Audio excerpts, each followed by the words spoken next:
recycleurs participent à l'accomplissement des cycles du carbone, de l'azote, des nutriments et de l'eau. Dans tout écosystème, ils sont donc essentiels à la régénération de la vie.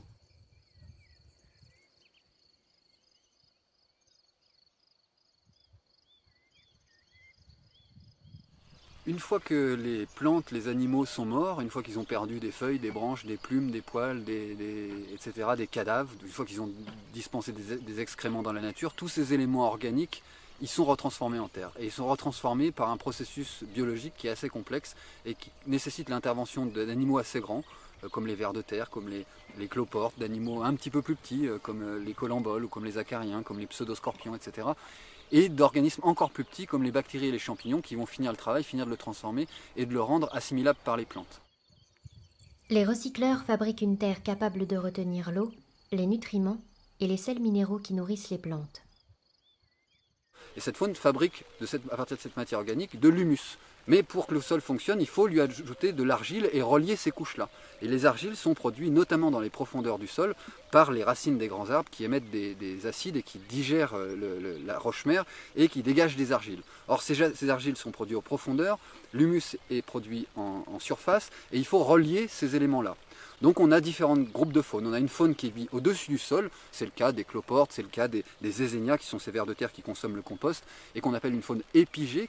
On a une faune à l'inverse endogée qui vit à l'intérieur de la terre et qui vit dans les grandes profondeurs. Et puis on a les grands vers de terre qui s'appellent la faune anécique qui fait, elle, les allers-retours entre les couches profondes riches en argile et les couches superficielles riches en humus. Et en faisant des grands allers-retours, ils fabriquent et ils lient ces deux composantes importantes que sont l'humus et l'argile pour fabriquer un sol vivant qui s'appelle un complexe argilo-humique. Cette faune indispensable est aujourd'hui gravement fragilisée. Cyril Boron, lombriculteur et formateur à l'association de lombricompostage Ezenia, nous l'explique en chiffres.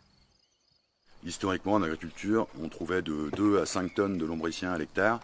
Et aujourd'hui, on arrive à trouver des sols où on en a plus que 200 kg, ce qui est quand même préoccupant.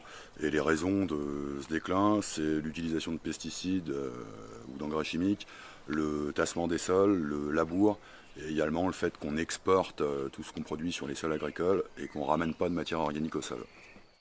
En fait, nous, notre activité, si les sols étaient complètement vivants, elle serait obsolète. On a besoin de faire ça aujourd'hui pour remettre les sols en route. Et quand on aura remis les sols en route, ils seront tous en bon état en agriculture, on pourrait limite mettre la matière directement en place au sol. Le lombricompostage consiste à utiliser les vers de terre pour transformer la matière organique en engrais fertile. À la clé du processus se trouve un humus de grande qualité. C'est pourquoi Ezenia travaille aujourd'hui à la fabrication d'engrais locaux pour les agriculteurs. Là ici on travaille avec une base de fumier de bovin qui est issu du GAEC de Murier, qui est un GAEC bio depuis pas mal d'années. Alors d'après la bibliographie, l'utilisation de lombricompost en agriculture fait augmenter les rendements de 10 à 30% selon les cultures. L'intérêt c'est d'arriver à réutiliser les lombricomposts produits en ville pour relocaliser la consommation d'intrants en agriculture, idéalement périurbaine.